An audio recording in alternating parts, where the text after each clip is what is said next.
Bonjour à tous, aujourd'hui on va voir comment jouer un étau de Maroxy d'après les GMI. C'est une partie Caruana avec les blancs contre Carlsen avec les noirs. C'est parti. E4, C5, une sicilienne. Cavalier F3, cavalier 6, D4. Je passe rapidement pour qu'on arrive directement à l'étau de Maroxy. C'est prendre D4, cavalier prend D4. Alors juste je me fais une petite pause ici. Les plans des blancs ça va être d'attaquer sur l'aile roi. Et les plans des noirs ça va être jouer A6, B5 et d'attaquer sur l'aile dame. Donc voilà les enjeux principaux de la sicilienne ouverte. Ici, je joue G6 et on arrive à C4, le fameux étau de Marosi. Alors, c'est quoi l'avantage? C'est que ça vient fortement contrôler le centre. Le cavalier va pouvoir s'y mettre. On va vraiment contrôler cette case des 5 pour éviter que les noirs arrivent à pousser des 5. Cependant, l'inconvénient, c'est bien sûr de lâcher la case des 4 qui va pouvoir par exemple être attaquée par le fou. Et aussi, on ouvre la grande diagonale. Donc, c'est un des désavantages de l'étau de Maroxy. Euh, on l'appelle étau de Maroxy parce que on vient prendre justement en étau et empêcher que les noirs jouent des 5. Donc on vient prendre en étau la case des 5.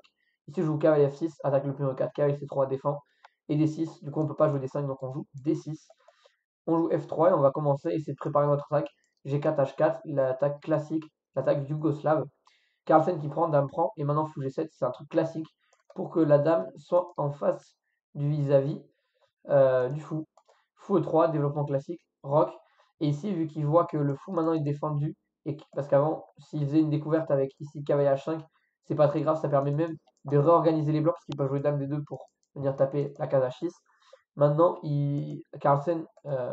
Caruana, il a compris qu'après rock, le fou est défendu, donc il joue dame D2, comme ça, il évite les signaux faibles dans sa position, et il va jouer très tranquillement A5, donc il commence son attaque vers la dame.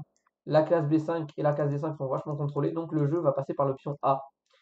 B3 qui permet A4. Alors si on prend ici, peut-être qu'il avait comme idée de jouer un tour franc et de jouer contre la mauvaise structure, mais je pense pas. Je pense que surtout sur cavalier prend A4, il avait surtout cavalier prend E4 et la tour était en prise. Et sur pion prend, il y a trop de faiblesse au niveau de la dame. Ça vaut largement un pion. Il joue B4, ça affaiblit simplement le pion C4. Du coup, fou E6, on vient l'attaquer. Tour C1, on vient défendre. Cavalier D7, on vient essayer de ramener des pièces au niveau de l'aile dame pour jouer fou E2. Cavalier B6. Cavalier B5 vient défendre le pion ici. Et l'orne peut-être sur la case D4 par exemple. A3 et justement cavalier D4, attaque le fou. Fou D7, H4. On commence à essayer d'envoyer notre attaque parce que les noirs vont attaquer de ce côté-ci, comme je vous l'ai dit, c'est ce que j'ai dit au début. Les noirs vont attaquer sur l'aile dame et les blancs doivent attaquer sur l'aile roi. Donc c'est parti, H4, H5, et maintenant ça nous ouvre le levier G4, sinon on avait le levier H5 pour attaquer. Donc ça permet prise et de commencer à attaquer. Petit avantage pour les blancs. E5, quand on a une attaque sur son roi, la meilleure chose à faire c'est une réaction centrale, du coup, bien joué. Ça affaiblit certes le pion D6 et la case D5, mais le cavalier est très loin d'avoir la case D5. Le cavalier B6 la garde et il vient contrôler le centre. Donc c'est très bien joué E5. Cavalier B3, fou C6. Il y a toujours quand même une faiblesse en E4. Il y a bien une faiblesse en D6, mais il y a une faiblesse aussi en E4. Fou F3 défendu, F5. Et donc là, c'est les noirs qui changent de plan. Et maintenant, ils vont jouer sur l'aile roi et notamment sur la faiblesse du pion E4. Prise. Cavalier A5 menace le fou. F4, on recule. Cavalier A4, le cavalier qui vient s'installer sur des très belles cases. Ce qui permet de prendre le fou, mais ça vient resoladariser les pions et permettre de jouer à un moment donné des 5. Alors pour l'instant, c'est assez contrôlé, mais peut-être qu'un jour, on aura plus ce potentiel pion arriéré en D6. Ici, il joue roc, H5 était meilleur pour essayer d'attaquer le roi, mais il préfère jouer roc parce qu'il n'y a pas vraiment d'attaque ici sur le roc. La dame, le fou tient le pion H4, qui tient la case G5, il n'y a pas vraiment d'attaque. C5 qui permet la création d'un pion passé, donc petit avantage blanc. Fou F6, on vient attaquer le pion. Roi H1. Et ici, sur fou prend, on va avoir par exemple du jeu à base de tour G1, on peut avoir du dame D5, etc. pour attaquer le roi. On a du jeu, grosso modo, sur le roi noir. Ici, il joue cavalier B6, j'ai attaqué le pion C4. La tour recule. Si on prend en C4, dame D5, échec, fourchette. Donc roi H8, justement, et du coup, ça permet la prise du pion D6.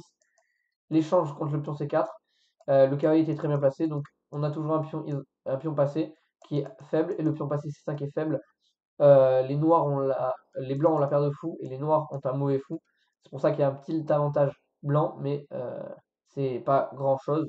Ici, je joue tour des 5 justement pour essayer de récupérer le pion. ce qui permet cavalier E3, fourchette, donc fou prend forcé.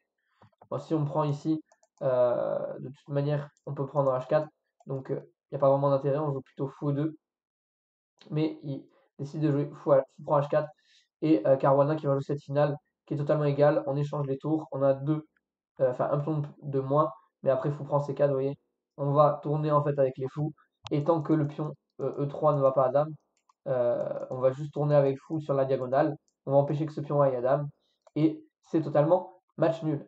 J'espère que cette vidéo vous aura plu, que vous aurez appris des plus grands. Je vous souhaite une bonne journée. Salut à tous, ciao ciao.